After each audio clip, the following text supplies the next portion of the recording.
আমরা আসলে মুগ্ধ। আসলে আমরা বেসিক্যালি আমরা মানসিকভাবে খুবই ছিলাম, যাক এখন এটা দেখার পরের থেকে আমাদের শক্তি দ্বিগুণ হয়ে গেছে। আমরা আগামী দিনগুলোতে আমাদের এই ছাত্রছাত্রী ভাই বোনদের নিয়ে, আমাদের এলাকাবাসীদেরকে নিয়ে, তারপরে সাংবাদিকদের নিয়ে এবং আমাদের পিছনে আমাদের আর্মি ভাইরা আছেন, সবাইকে সম্মিলিতভাবে নিয়ে আমরা ইনশাল্লাহ আইনশৃঙ্খলা পরিস্থিতি যতটা দ্রুত সম্ভব আমরা নিয়ন্ত্রণে নিয়ে আসবো।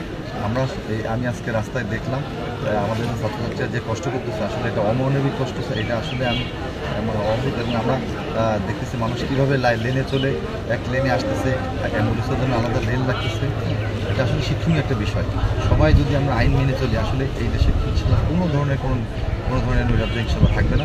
আমরা সকলকে মিলে, আমরা সকলকে নিয়ে আমরা আমাদের থানার কার্যক্রম আজকে থেকে শুরু করতেছি। আপনাদের সকলের সহযোগিতা আমরা যাচ্ছি, করজোরে নিয়োজিত করতেছি। আমরা আপনাদের কাছে আমাদের সকলকে সহযোগিতা করি। আপনাদের সহযোগিতায় নিয়ে আমরা আমাদের আইন শৃঙ্খলার সর্বোচ্চ নিয়ন্ত্রণের পর্যায়ে নিয়ে যাবো। সাধারণ মানুষের উদ্দেশ্যে কিছু বলেন। সাধারণ মানুষের উদ্দেশ্যে করব, আপনারা যারা আছেন, আমরা সারা জীবনে চেষ্টা করছি সেবা দেওয়ার। আমরা সেবা করে গেছি, যখন যেখানে আছে আমরা 999-এর মাধ্যমে অথবা থানার মাধ্যমে আমরা সারাদিন আমরা আপনাদের অক্লান্ত পরিশ্রম করে আপনাদের সেবা করে গেছি। আপনারা আমাদের পাশে থাকুন, আমরা আপনাদের পাশে চাই। আমরা সাধারণ মানুষকে পাশে চাই, আমরা সকলকে নিয়ে একটা সুন্দর সমাজ গড়তে চাই। ধন্যবাদ। ঠিক আছে, আর লাগবে না। আমরা নতুন বাংলাদেশ পেয়েছি। ছাত্র জনতা পুলিশের স্বেচ্ছাসেবক হিসাবে কাজ করবে।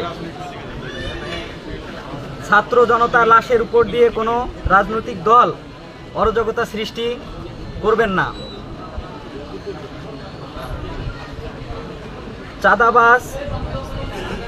চাঁদাবাজি এগুলো বন্ধ করবেন। পুলিশের সহায়তায় আমরা ছাত্র জনতা রুখে দাঁড়াবো। রাজনৈতিক দলগুলো ছাত্র জনতার আন্দোলনকে পুঁজি করে ঢোল পানিতে মাছ শিকার করবেন না।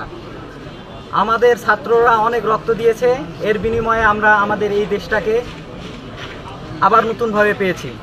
আবার যেন নতুন করে কোনো বিশৃঙ্খলা সৃষ্টি না হয়, আমরা পুলিশের পাশে থাকব এবং সব সময় স্বেচ্ছাসেবী হিসাবে তাদের সাথে আমরা কাজ করব ইনশাআল্লাহ।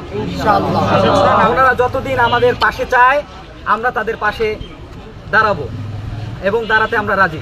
ছাত্র জনতা তাদের পাশে সব সময় আছে। আপনার নামটা বলবেন। আমার নাম হচ্ছে মোহাম্মদ রোশন ইসলাম। কোন বিশ্ববিদ্যালয়? এখন এই যে বড় ভাই কিছু বলবে।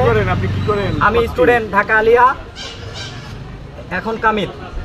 এখানে কি কোনো পদ আছে নাকি? এখানে হচ্ছে ছাত্র সমন্বয়ের বাইপেলের, আমি হচ্ছে প্রধান সমন্বয়ক।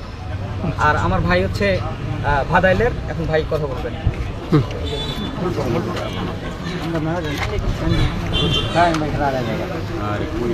আসসালামু আলাইকুম। আমি জাতীয় বিশ্ববিদ্যালয় কলেজ ইউনিভার্সিটির সহ সমন্বয়ক।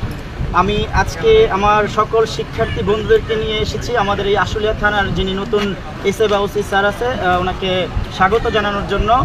ইতিমধ্যে আমরা জানি আমাদের দেশে অনেক অরাজকতার মধ্যে দিয়ে আজকে আমরা নতুন একটি দেশ পেয়েছি অনেক রক্তের বিনিময়ে। আমরা এখন চাই সকলে মিলে